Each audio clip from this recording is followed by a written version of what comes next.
Now, Sports Talk with Brodes. Here's Hunter Brody. What is going on, everyone? Welcome to Sports Talk with Brodes. Unbelievable, isn't it? It's just unreal. The Philadelphia Eagles beat the Saints. Now, half of me is surprised. The other half thought it was inevitable. And we'll start there. This is what happens in the Carson Wentz era. The drama continues. The headlines continue. When he's unavailable, whether it's because of injury or poor play forcing him to get benched, the backup quarterback slides in. There's a different sense of urgency. There's a better flow. There's better rhythm. And the team executes and looks like a totally different football squad. This is just how it goes. Let's also factor in that the Saints were on a 9-game win streak, and they were utilizing a method that I didn't think would be sustainable for a long period of time, and that's the Taysom Hill game. Drew Brees not being available and not being there, I didn't think that they could run this gadgetry forever. At some point, they would fall, and look, they won 9 straight games, so they were due for a loss. Oh, by the way, let's also factor in that this is your typical trap game. If you're going to look up the definition of a trap game, this would be your example. 3 straight road games, so this is your 3rd straight, and then you have Kansas City, the most explosive offense, and Pat Mahomes coming to New Orleans after this one. So why wouldn't they overlook the Eagles, who have been sloppy and miserable to this point, only winning 3 games before this football game that just ended? So factoring all that in, I thought there's obviously going to be an Eagles victory. Now, why did I feel a little off on the win? Well, it's simple. The Saints have the best defense in the league. The Saints are a better football team. Their defense was playing unreal heading into this game. And I thought they had strong moments here, but they definitely struggled big time with the mobile quarterback. And they haven't been playing teams that have those lethal running quarterbacks, which is crazy because it seems like every single damn team in the league has went to that philosophy for the most part, right? So for them to not see one yet is pretty damn wild. And I thought the legs and the read options and the run game, I thought that all played a role in how sloppy New Orleans played. But heading into this matchup, the half of me that thought they're going to lose, well, yeah, there's a reason why. Look at the team on the other side and look at the Eagles. Yes, I thought they were going to lose. But wow, Jalen Hurts, the defense. Seriously, I know the headlines will be Jalen Hurts because it's the quarterback of the team, but without the defense playing the way that they played, specifically early before all the injuries, holy hell, they deserve the game ball for sure. The defensive line with the pressure, the sacks, forcing all kinds of punts. Turnovers, Josh Sweat, Duke Riley with an interception, giving the offense short fields. It was crazy. I forgot what that felt like.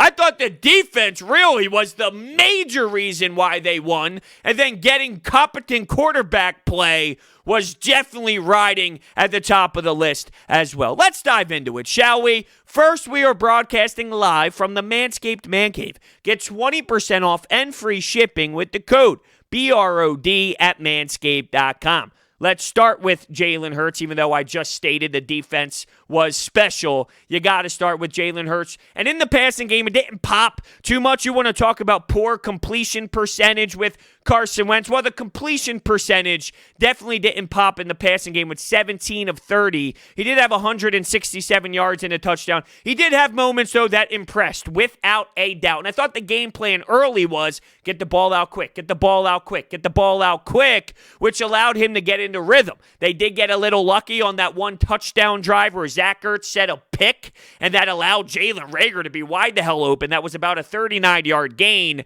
And the football gods, well, they knew that they messed up without calling that offensive pick. That when Zach Ertz had that sideline play later on in the game where clearly he had 2 feet in, they decided to say, oh, we are going to stand on the field. We're going to keep the call as stands, which is ridiculous. They even brought in Dean. And you know it's a bad call when Dean and the guys in the booth end up going against what their refs say on the field. I guess the football gods, though, have a weird way of working. They give one, they take one away. It is what it is. That throw to Alshon, though, was impressive for that touchdown pass. Stand in the pocket. I'm going to get hit. That's fine. I'm going to deliver back shoulder. How funny that it's Alshon Jeffrey, who's unwilling to work hard majority of the time and unwilling to work hard when Carson Wentz is taking the snaps. He's the one that makes the nice grab for Jalen Hurts. Is there something to be said about why he's unwilling to fight hard for Carson? His personality? Sure, I think everything's on the table. And that's been a question for a long period of time. Does he connect well with the team? Is he coachable? Hell, you remember a couple off seasons ago, he had to bring the wide receivers over to his house in the off season. Hey, let's hang out. Hey, let's connect, because I guess naturally it's a big part of something that's missing. I guess it's fair to question if that is the case. But let's tie the relationship side of things to what I saw in this game. How many times on the broadcast did you see Doug Pederson and Jalen Hurts communicating, talking about a play, talking about a past situation? I've never seen Wentz and Doug P go over to the iPad, go over and sit down next to him, whatever. They don't talk at all during games. That's a problem, and we question why that was. We watch a ton of NFL football. We see so much action around the league. If Josh Allen messes up, what ends up happening? Oh, it's pretty damn simple. Here comes the head coach, Sean McDermott. Let's talk about things. When Jared Goff and Sean McVay are on the wrong page, or if they're not going very solid in a certain part in the game, they get together, they talk about it on the sideline. I saw it more times in this game, which was maybe 4 off the top of my head. I remember 4. Could be more, could be 1 less, whatever. That's more times than Carson Wentz. In how many years? It's pretty damn sickening to think about. Now, I know that a lot of people want to run with either it was just the quarterback or it's just Doug Pederson, and that's not the case. I'm not going to say everybody stepped up, because I'll shred Jake Elliott. I will shred Roby Coleman, who sucks at making tackles. So I can't say everybody, but there was a different sense of urgency from the franchise this week. I thought the team played great football as a team. They took that message. Look, when you sit your franchise $100+ million quarterback down for bad play, that is a huge wake-up call. That alone changes the mentality going into a week by so much. It intensifies to another level that you can't even put into words. But that's not all that happened. Let's factor in what Jason Kelce did. Your veteran center, one of your biggest veterans and voices on the team, called out everybody. Called out the team, the guys on the field, the guys off the field, the front office. He called out everyone.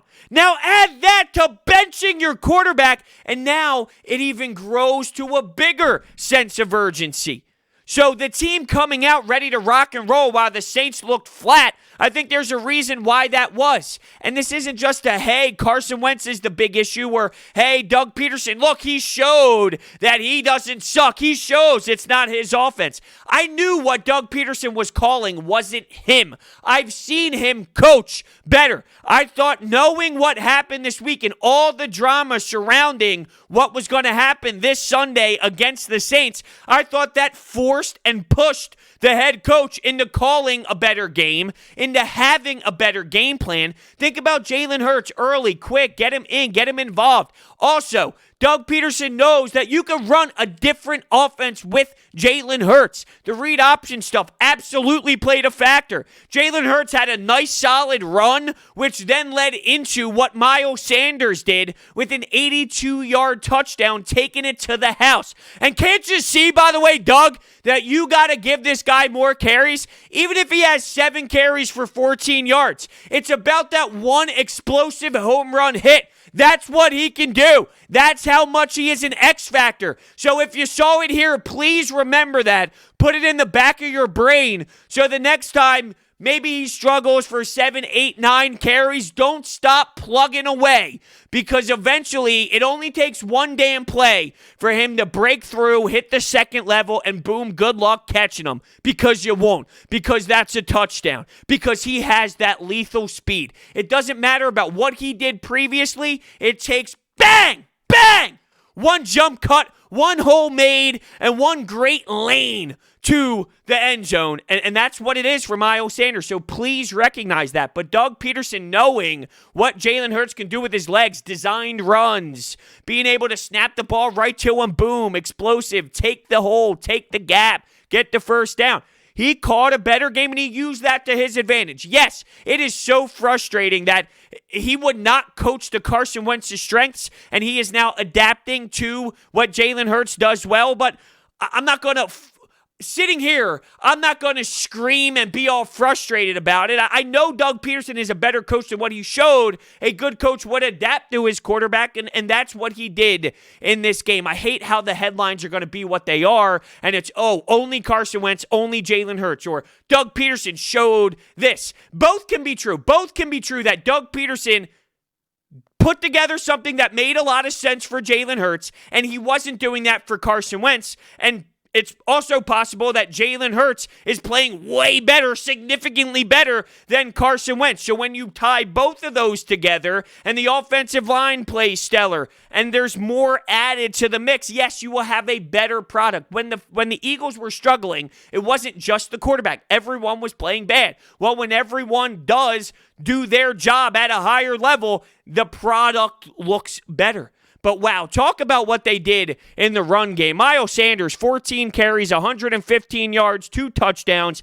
And I talked about Jalen Hurts in the passing game, well, in the running game, 106 yards. And he definitely has a different element to him. Now, there were times where I thought the offense struggled and everything wasn't so smooth. You had that climb back by the Saints. Their defense was holding them in there. But eventually...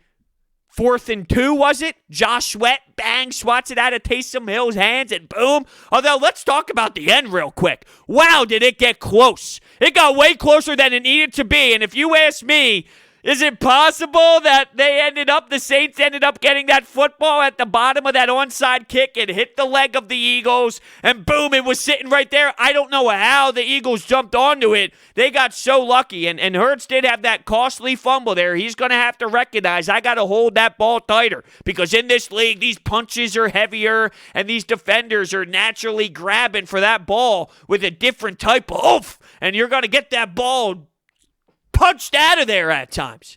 That could have been extremely costly. Within a couple plays, they were in the back of the end zone. Jared Cook gets a catch over Singleton. Lost him, to be honest with you. I never thought, though, that the Saints were going to do it with Taysom Hill. I never thought that he was, because he looked off all game. He looked like he was out of it. His accuracy was not there. The offense looked really bad. I didn't think, even when you had all those injuries, who went down? It was Derek Barnett, Malik Jackson, Darius Slay, Avonte Maddox, Rodney McLeod, and that Rodney McLeod one definitely looked a little scary considering it was non-contact. He landed on his 1 foot and grabbed that knee area. I'm really concerned about him. But even during those times, I still thought the Eagles were going to do it just because I didn't really believe in Taysom Hill on this day. I did not think that this was sustainable, and I figured that it would slow down at some point. This was the game that it slowed down for them. They were just not able to get comfortable. They're having a tough time getting Alvin Kamara in the mix with this style offense, and he's one of their lethal playmakers. You got to be able to get him going and getting him with explosive plays. Let him work in space. Let him catch the ball. Let him go in the backfield as well. You got to be able to get Alvin Kamara going, and they are seriously struggling by the weeks to add that type of firepower into the mix, which is just crazy to think about because Sean Payton is one hell of a coach and does a great job. Even though he's a hate to face and I can't stand looking at his face, he's still one of the best in the league. And for him to struggle to this degree, getting such a big playmaker open, I guess a lot of coaches have some flaws. How about that? There you go, Doug. I'll give you a little bit of benefit of the doubt. Even the good coaches are having tough times. So it's not just you having a hard time finding Golden Tate into your offense. Remember that last year? Mike Rowe said he's having a tough time getting Golden Tate going in the offense. Oh, geez, what a nightmare. But there's no reason to continue about that whole nonsense. Let's keep talking about this football game. But first, let's hear a word from my friends at DraftKings. DraftKings has brought their expertise to legal sports betting. It's a legitimate sports book based right here in the U.S., so you can rest assured that your funds are totally secure. DraftKings, America's top-rated sportsbook app, is safe, secure, and reliable. Deposit and withdraw at your convenience. Listen to this new deal. It's outrageous. All new users have a chance to earn a sign-up bonus up to $1,000. Sign up and use promo code Brodes. Head to the app now. Check out all that they have to offer, including player props, live betting, and so much more. If sportsbooks are not yet available in your state, don't forget about the DraftKings Fantasy app, which offers millions of dollars in total prizes every single week. And if you or someone you know has a gambling problem, crisis counseling and referral services can be accessed by calling 1-800-GAMBLER. Gambling problem, call 1-800-GAMBLER. I was wondering, entering the game, would the element of surprise be a difference maker? And what do I mean by that? There's no tape on Jalen Hurts other than a quarter and a half against Green Bay. That's not really enough. Doug Pederson didn't game plan the week for those couple of plays that he ended up playing in the back half against Green Bay. So it's not like Sean Payton had that much to go off of. I'm sure he went back and viewed the tape at Alabama. I'm sure he viewed the tape at Oklahoma. And Doug Pederson, the same thing, to check out his tendencies, to look at formations that he had success in, to look at certain play calls. Maybe he goes and steals a couple things that worked really well for him. So there is some film on the guy, but it's not the same of having 5, 6, 7, 8 weeks of tape in the NFL to see, okay, how does Doug Pederson use him? Doug essentially had a wide open playbook, a wide open blueprint where he can go have some fun without the opponent really knowing what's going on. Doug has been heavily criticized by a lot of people who are in the league and who study tape at a high level that he gets in these ruts where he calls the same thing. His offense is so stale, it's so vanilla, it's so predictable.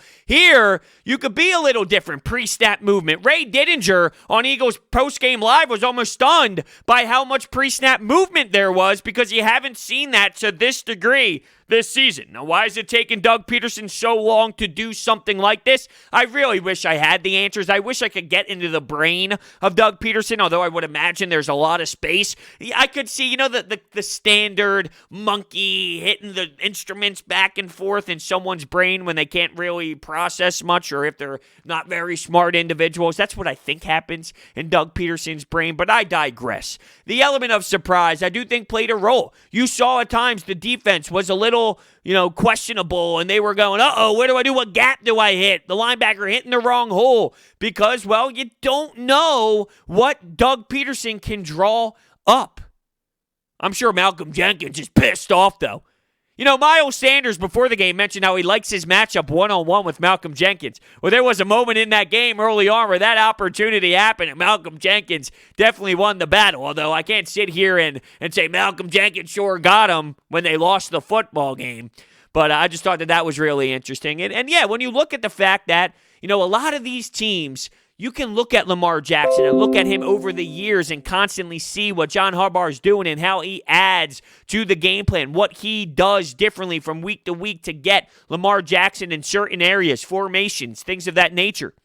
You can do the same with Josh Allen and Sean McDermott. Here, it's almost as if you really don't have that much of a clue because you have such a diverse duo in Jalen Hurts and Miles Sanders in the run game. Those two exploiting that matchup in the run game, going over 200-plus yards. It was incredible to see how that happened. And I know a lot of people are looking at Doug Pederson specifically and saying, well, he did have a different idea with the run game. And there's no doubt that he did. But you got to give Jalen Hurts a lot of credit because there were some plays that were standard drop back calls, and he made something happen. Everyone was covered. No one was open. He went, he made a move. He got the first down, or he gained 20 yards, and he slid. How about that drive right before the first half? It seemed like that first half wasn't ever going to end because it was nonstop, making plays here, punt, this, that, whatever. But you had Jalen Hurts go down. Oh, this was crazy, taking what they gave him, and he got it right for a 22-yard field goal for Jake Elliott to go up 20-0. And my man hits the pole. He hits the post. Jalen Jalen Hurts did what? And what? This guy who's not even a football player ruins everything? That was a big turning point of the game. I'm not going to lie. You could be up 20-0. Keep in mind, 0 points, Jim Schwartz. Jim Schwartz, my guy, the guy everybody wants fired every single time he has a hiccup of a game, but won't give him credit when he does stellar things, when he has a stellar performance, and he definitely did today with that magical patchwork that happened towards the end. Seymour? Who the hell is Seymour? He ended up getting torched for a touchdown pass, but the fact that when you had all those guys out, yeah, you know what? The Saints did have some noise and they were moving the ball. That's going to happen when you have slop coming off of your practice squad playing cornerback, and when your secondary is literally Band-Aids, that no one's doing anything different. You're not going to find a defensive coordinator who's magically going to make those players just become Jalen Ramsey and elite players all of a sudden. Give credit to Jim Schwartz. He does it again. He's constantly keeping this offense involved. 24 points. Let's look at it for what it is. It's not special. It's not bad. It's not special. It can win you games. It can also lose you games. But when your defense comes to play and keeps you involved the way that they did, especially early, having big momentum swings and really being hype and being the energy of that football team, that was a difference, a big-time difference. But going back to that first half, I know I'm bouncing all around, and I tend to do that when there's a game that gets me all nuts and crazy inside. Jalen Hurts was magnificent.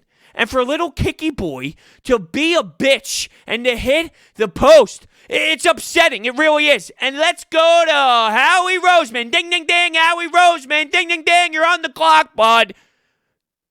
You can't get rid of this guy. Oh, why? Go look at his contract. Nice contract extension. You didn't need to do it. Nope.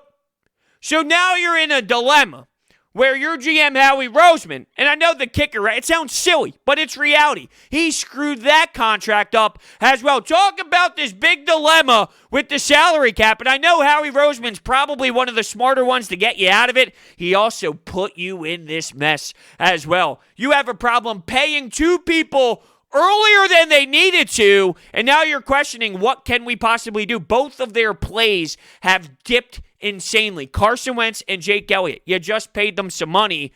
Now it's limiting you. Of course, $100+ million, different than $8 million for Jake Elliott. But still, it's just another horrendous idea by the GM and the people that are making decisions upstairs that are costing you. You can't miss this. You know, early in the year, there were a lot of missed field goals from 50, and people were getting on me like, Brodes, why are you giving Jake Elliott such a hard time? You're talking about a 50-yarder, 52-yarder, 55-yarder. You're going to miss those. All right, I saw it coming. I saw it. I saw it coming based off of other ones sprinkled throughout. You're right. If you miss a 55-yarder, it's not automatic. Yes, I would like for him to make those, and he made those in the past, but those aren't automatic. But sprinkled throughout those misses at the 50-plus range, there would be a 40-plus range one. There would be one inside in that 30 range. So it was just something I saw from earlier in the season where something didn't look right with the guy, and now he has completely lost it. And you can argue that could have been something to put the game away earlier. Now, to put the Saints away at half, yeah, you know what? That's a wild statement to say. But so is the Philadelphia Eagles beat the New Orleans Saints when the Saints were on a 9-game win streak and the Eagles are on a 4-game losing streak, right? That's just as crazy of a scenario. So I thought that was a big play. And I thought that there was also another moment that could have been the tipping point. I know some will look at the kick. There was a play where Roby Coleman could have had a tackle for loss, but instead it was a gain of 9. He missed the tackle. Tackle was broken, and this was during that surge for New Orleans, and they did have a little bit of momentum. So I was writing that play down, put a star next to it, underlined it 3 times, because think about a tackle for loss in that situation. You have them behind the sticks, Taysom Hill, who hasn't been sharp all game long. They haven't been able to get Kamara going. Maybe that was a situation that made them so uncomfortable, the Saints that is, that they weren't able to overcome that TFL. But instead, you lose that battle. Roby Coleman had some big-time slip-ups throughout. Jake Elliott, he's miserable. So not everyone stepped up. Let's be clear. Not everyone. Majority, though, definitely had a different swag about them. And there's no denying that the quarterback change made that happen. And there is a different belief in the quarterback to make plays because Carson Wentz fell off that much. Carson Wentz was that abysmal that I don't think the team believed that he was going to be able to do it. No matter what Brandon Graham says to the media or Fletcher Cox or Jason Kelsey or anybody else, they didn't truly look back at him and say, you know what, we got this. They knew he was lost mentally, and there was no coming back for him. I thought it was interesting, though, that Doug Pederson, after the game, did not give us any sort of information on who was going to start next game, as if it's even a question. Oh, you want to get that mental advantage against the next opponent in, where do they go next? Arizona. No, stop it. Everyone who watched this game knows where you're going. You're not putting Carson Wentz out there next. And if they do, well, that's the wrong decision, and everybody knows that. But I'm not even going to put that right now on the table. It's irrelevant. That is irrelevant right now. During the week, sure. And I know he's going to get asked about it tomorrow in the game after, post-day after press conference, and throughout the week, whenever he speaks, he's going to be asked a billion times. It's almost as if, though, that he downplays what Jalen Hurts does after his performances. After the Green Bay performance, he was kind of After this game, he was kind of as if he wasn't satisfied, or maybe it was he didn't want to throw any shade towards Carson Wentz. But that shouldn't be anything. Come on.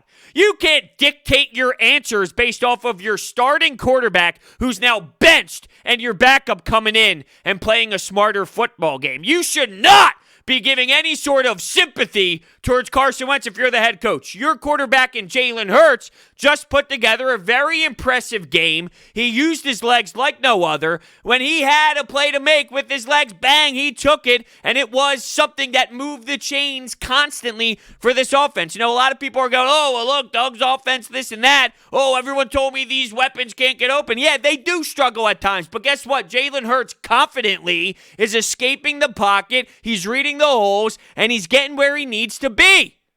No sacks. And of course, because everyone wants to just pick a side, see, Carson held on to the ball too long. Yeah, Carson did hold on to the ball too long at times. But it is also fair to say when Carson was under center, because he's not naturally that dual threat quarterback, he would be sitting in the pocket more, waiting for these guys to get open. And the offensive line was playing bad on top of that. It's fair to say over the last handful of games, the offensive line was not playing well because they weren't playing well either.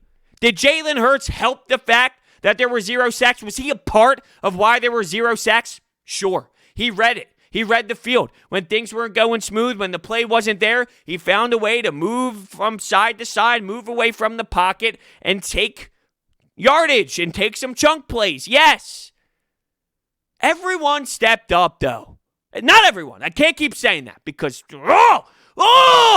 there's a couple, Kinky Boy. There's a couple out there I can't stand. But everyone had that sense of urgency. It's that simple.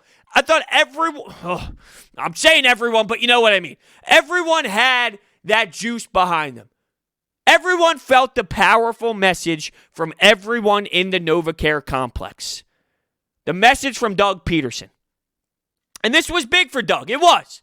A lot of questions about the hot seat. Some question if he still had the locker room. And I thought he still had the locker room. Even though it's been ugly and they've been losing football games, I sensed that the team was still fighting for the head coach. There's a difference from what you see in New York with Adam Gase and what you saw out of the Dallas Cowboys at times with Mike McCarthy where they weren't giving effort. They're giving effort. They were just bad over the last first however many damn weeks to start the season. They were just a bad football team, but they didn't quit on the coach's philosophy and with the coach's message. And here, he started that message by benching Carson Wentz. And I think that you see that they responded. The message was sent, and the message was received. The team responded to the head coach. So if anyone wants to look at that side of what a head coach brings to the table, specifically Doug Pederson, because that's what he does, that's his best skill set, you got to praise him for still having that because the team definitely took it